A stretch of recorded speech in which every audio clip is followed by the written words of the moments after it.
thank you. I'm going to tell you a story.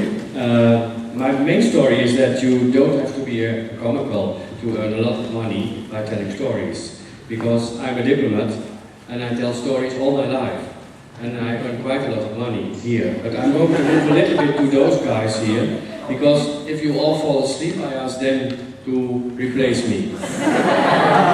I'm talking about Colonial Exhibition 1931, which seems very boring, but it's about you.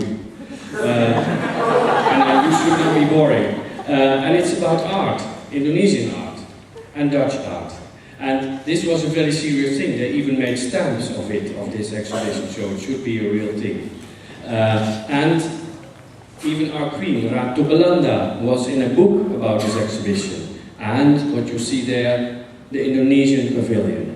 There was a huge Indonesian pavilion in Paris, in France, nearly 100 years ago. And all kinds of Indonesian art was shown there. This is a very bad picture I made myself of a postcard of this exhibition, Paris 1931, again. And it's all about Indonesian and colonialism. But what Holland wanted to do then was to show Balinese art. And this is the pavilion. It's a huge, it was one of the biggest pavilion. And Holland spent a lot of money, and Indonesia also, which then was called the Netherlands East Indies, spent a lot of money to build this pavilion in Paris in 1931. And in the pavilion there were real Balinese dancers, the first ever danced in Europe. They were danced every day in the American pavilion. I still don't know why America had a pavilion on a colonial exhibition. But in the American pavilion danced Josephine Baker. Josephine Baker, the famous black dancer, but we had the Balinese dancers. This is where I want to talk about. The left boule, the white guy, is Mr. Bonnet. And he's here with the king of Ubud, Bali. And telling this the Mr. from the Puri in Ubud. And he's teaching people. This is Sobrat, your very, very famous painter in Indonesia. He taught Sobrat how to paint anatomy. He taught them how to paint muscles, how to paint faces, how to paint hair. Because in Bali, they painted very traditional, which had nothing to do with anatomy. Like this is a real Bonnet picture.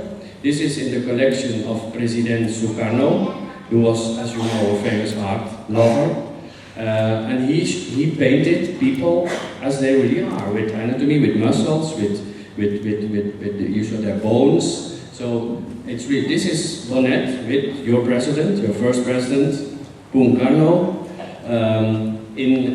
But they were still friends. They quarreled a little bit because Bonnet did not want to give all his paintings to President Sukarno, because he was Dutch and we are a bit greedy, as you know.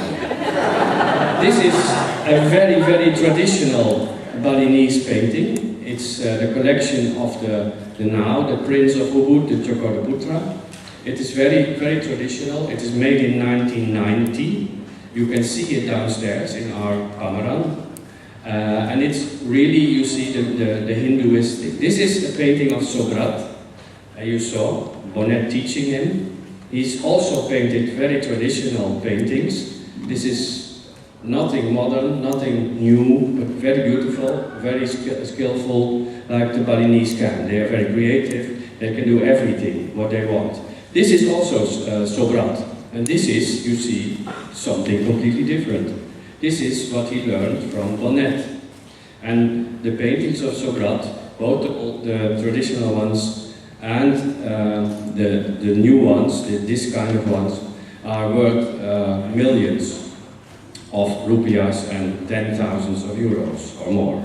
This is also a traditional Balinese painting, but what we see here is that it's not the tradition like we saw before, but here is something people painted from real life. They are harvesting, they are taking care of their cows. Another one here is also painting about a Balinese life, real life, and it not happened before. So the Dutch painters had really influenced, because there were more. We will later see one more, is Arie Smit. He's still alive, he's nearly 100. This is what I call, joking, a little bit Mickey Mouse painting. It's very lit like a comic, but still also influenced by Dutch painters, Bonnet and Arie Smit, the guy who still lives in Ubud, 98 years old, nearly 100 years old. Another example you can see downstairs from Mr. Soki, still alive, paints like comics, very bright colors, not long brown, not only black, not only white, but also very bright colors, and a little bit also for the tourists. This is a painting of Arie Smit, very different from Bonnet, very colorful, a little bit like Cézanne, the French painter, and others. He paints with colors. He was not a skilled or a trained painter. He was self-educated. He worked in a PR business. Again, a Bonnet with a good anatomy of a beautiful Balinese lady offering with the flower and the holy water. A thing you can still see on Bali every day if you go there. And still the influence of Bonnet is there.